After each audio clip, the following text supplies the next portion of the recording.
Managing an options portfolio is completely different than pretty much any other portfolio you can think of because options behave very differently.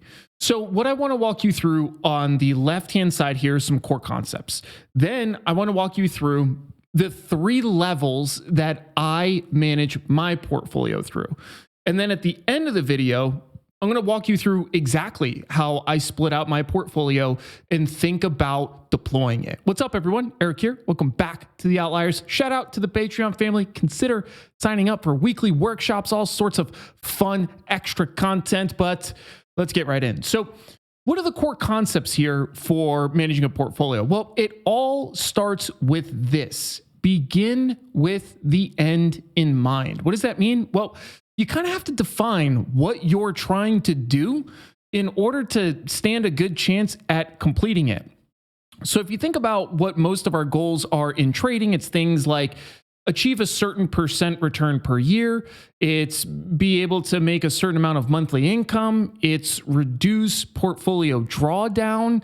Those are great goals, but you have to figure out what works for you and what makes the most sense. And you might be wondering how to do that. And it's really, really simple. You can navigate to my website, come over here to the resources, go to the compound interest calculator, and you can figure out what you need. This is it. This is beginning with the end in mind. So if you're starting with a $15,000 trading account, you want to have $1 million in 25 years, let's say. Well, at this current run rate, 10% per year, your $15,000 is going to give you $162,520. We have a long way to go. So now maybe we need to focus on saving some money. Maybe we can get to $1,000 per month on average over the long run. And then boom, all of a sudden we're there. Maybe you don't want to do $1,000 per month because that's a little expensive. You want to do something like $750 a month. And then you think, okay, that gets you there too. Maybe you could do a little bit better. Maybe instead of 10%, you think you could do maybe 15%. And see where that lands you. So the point is this shouldn't be completely random. You should figure out what your roadmap looks like. And then you have to ask yourself these two questions. Are your goals realistic? What makes you think they're realistic? So are they realistic means if a trader says to me, I want to make 25% per year, totally cool. Is it doable? Of course. Is it doable for that trader? I have no idea. Does that trader know? Probably if they're asking the question, I imagine they don't know either, which probably tells me that they're shooting way too aggressively. In my opinion, in the beginning, the best target is avoiding drawdowns. And that's simply because they set you too far back. And you don't gain that much from trying to have these crazy good returns early on if you're drawing your account down in pursuit of them. So once you have a bit of a track record, 3 months paper trading, 6 months paper trading, and you have some ideas of what you're able to do, then you can decide whether or not your 25% is realistic. But you can have whatever goal you want. That doesn't mean that it's going to happen. It's up to you to make it happen. And manifesting only gets you so far. So now as we move in closer, we have our objective. We need to approach this entire thing understanding that options move. You might be thinking, no kidding, as you should. But the problem is so many people, they think about the trade as they're putting it on, and they're not thinking through the life cycle of the trade. So that's going to be a core concept that you got to keep in mind as we go through this. The next couple. For me, I like to think about breaking my portfolio into different allocations, a core and speculative. We'll get into more detail on that later. You just have to come up with a general guiding feature for how you're going to use your money. The next thing here is making sure that as we're looking at our entire portfolio, we want to deconflict positions. We want to use stuff that behaves differently, that we have different profit mechanisms that we're tapping into, that we have different durations that we're looking at, different correlations. That's my approach. Other people can have a fastball, meaning they have one specific style trade and they like one specific duration. That's okay too. But the idea here is to make sure that whatever you're doing fits into the broader portfolio effectively. Expected returns is going to come up a million times during this. When you're looking at managing a portfolio, you're looking at the culmination of a bunch of different positions that interact with one another over time sustained. So we need to really focus on how these different positions behave in relation to one another. So the kind of big takeaway from this concept section is that there's no right answer. It's dependent completely on you. If your goal is to aggressively grow your portfolio, you might have a different approach. If your goal is to defensively manage your portfolio, meaning avoid drawdowns, you're gonna have a different approach. You have to figure out what you're trying to do and then start solving the problem from there, which we're going to get into on this side. The other thing is just avoid this idea of blanket rules. They're stupid. So things like, oh, nobody ever went broke taking profits. The problem is eventually you can. As soon as risk is eventually realized, it can be enough to wipe out all your profits and you can lose money. All I'm highlighting here is make it make sense. Go back to this expected return. If you're putting on risk and managing a portfolio with expected return, then it makes sense. But trying to stick to general blanket rules like that, I think are too boxy and they miss too many potential details for a trader. So as we move through the rest of this, these are the 3 questions you should be able to answer at any given point in time about your portfolio. Do you understand your portfolio's entire risk at a given point in time? And we'll take a look at how to do that well. Does your portfolio reflect your disposition? Take a look at what that means. Do you need manage anything? We'll take a look at that. Let's start with the top level, this idea of disposition. What is this? This is where I look at these different market inputs, like what's the economy doing? Do we have an expanding or contracting GDP? Are we in a high inflation period or a deflationary period? Are jobs growing effectively or not? All those details matter. And as you'll notice, it moves from zoomed really far out economy. Then we're going to look at the stock market as a whole, the individual indices and their relationships to one another, the sectors, what sectors are outperforming, underperforming, the subsectors, what are the primary themes of the current environment that you're investing in, and are there any events coming up? This is the first layer of developing a disposition. And now it might sound like a lot, but once you get good at looking at things, this takes just a few moments. So you can say, well, right now, some of the primary themes is AI has been coming out really hot and that there's a lot of speculation around that. Tech has been on an absolute tear and it's going to need to deliver extremely well in order to not have a pretty significant drawback. So those kinds of things can paint the way we think about the entire market and then how we choose to structure our portfolio. So our portfolio should align with the way that we think about our disposition. So for example, if I go through the disposition phase and I look at a contracting economy, the market looks really weak. We're seeing a lot of negative breadth. We're seeing the indices trending down. I'm going to have a generally bearish disposition. Do I want to have a really long bias portfolio if I have a bearish disposition? Probably not. So the idea here is to make sure that what you're doing in your portfolio aligns with what you think the market and the economy looks like it's doing. Now at the portfolio level, there's a bunch of things we need to look at. We need to look at how we're allocating our money. So what trades get what amount of money? And on the next part of this, you'll get a look at how I think about that. Utilization, how much money you want to move at a given point in time. So if you're in a disposition where you think we're in kind of a transitory phase and you want to see what the market's going to do, well, maybe you lighten up your utilization at that point. Or if there's something that has you really convicted and you want to use way more money because you have strong conviction, well, maybe we jack up our utilization so that aligns with our disposition. Beta weighted deltas. This is a really great way to assess your portfolio risk. It takes all of the different positions that you have and it puts it into a common language. I'll drop a video in the description below that walks through beta weighted deltas in detail. This is a go-to for me.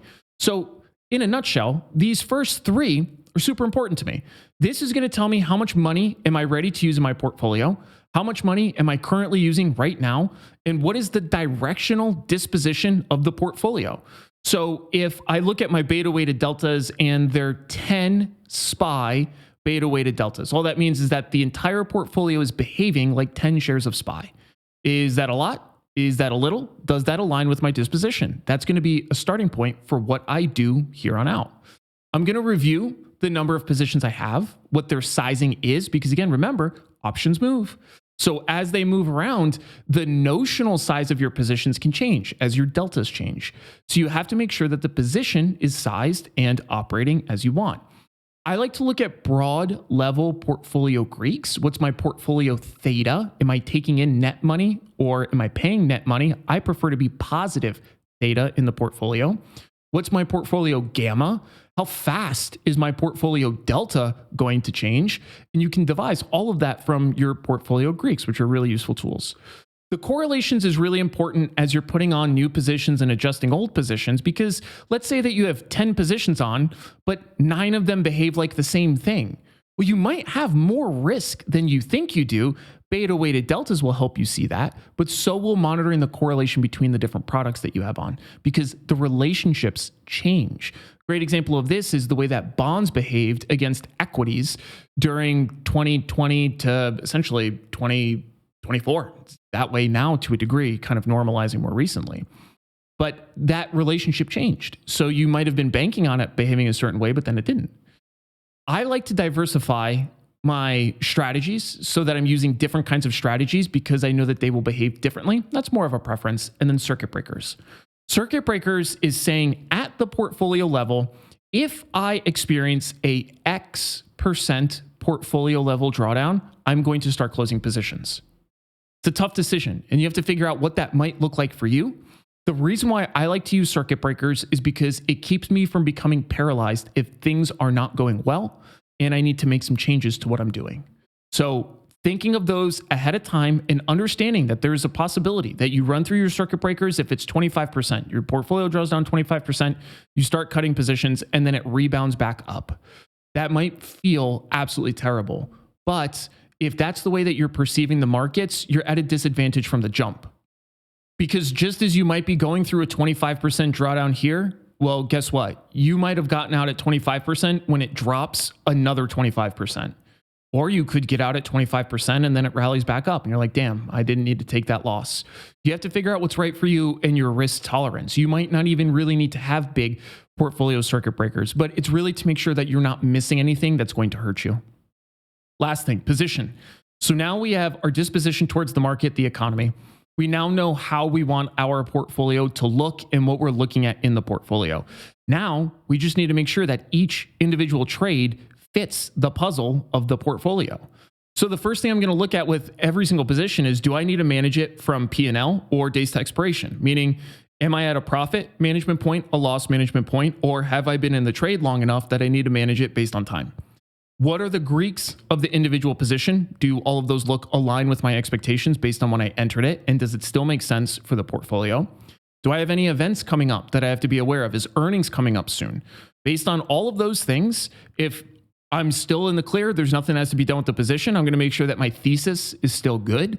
And once I'm done with the position, I'm going to update my trade log. I'm going to make sure that there were no events that I missed that popped up in the middle of this thing that I wasn't aware of. And always ensure that the trades that I'm putting on have a positive expected return.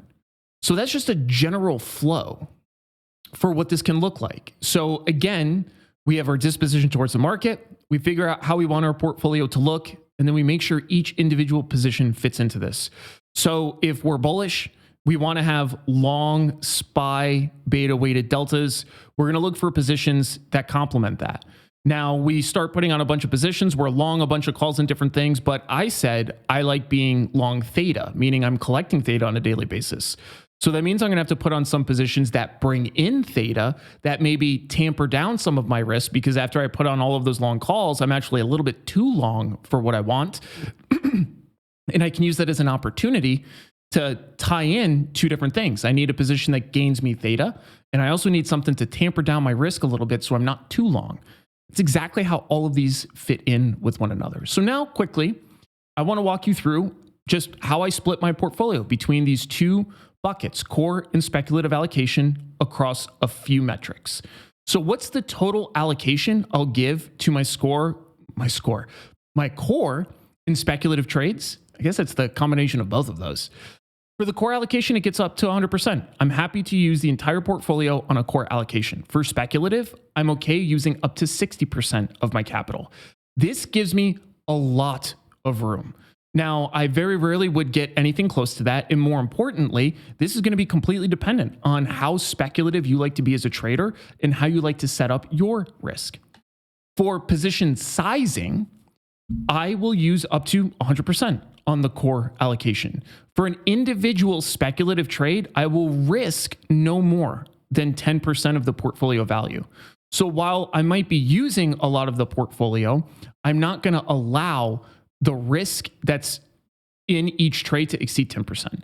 So what's up with this? Why do I do this? Well, the core allocation for me is the primary way I'm looking to meet my annual return objectives. Now, I can't always get it through the core allocation because in these next two, you'll see the profit mechanisms that I'm using are things like positive drift, sector rotation, and momentum. So I'm trading things like indices and ETFs. If we're in a bear market, this ain't going to work that well.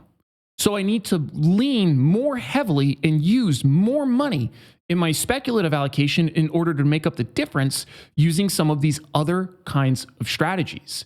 So you can see the strategies that I use in both, the different kinds of profit mechanisms that I'm looking to take advantage of. But what I'm looking to do is lean on the core allocation as much as I can. And then as soon as that's coming up short on my monthly targets, because I take my annual targets and break them down into smaller targets, monthly targets.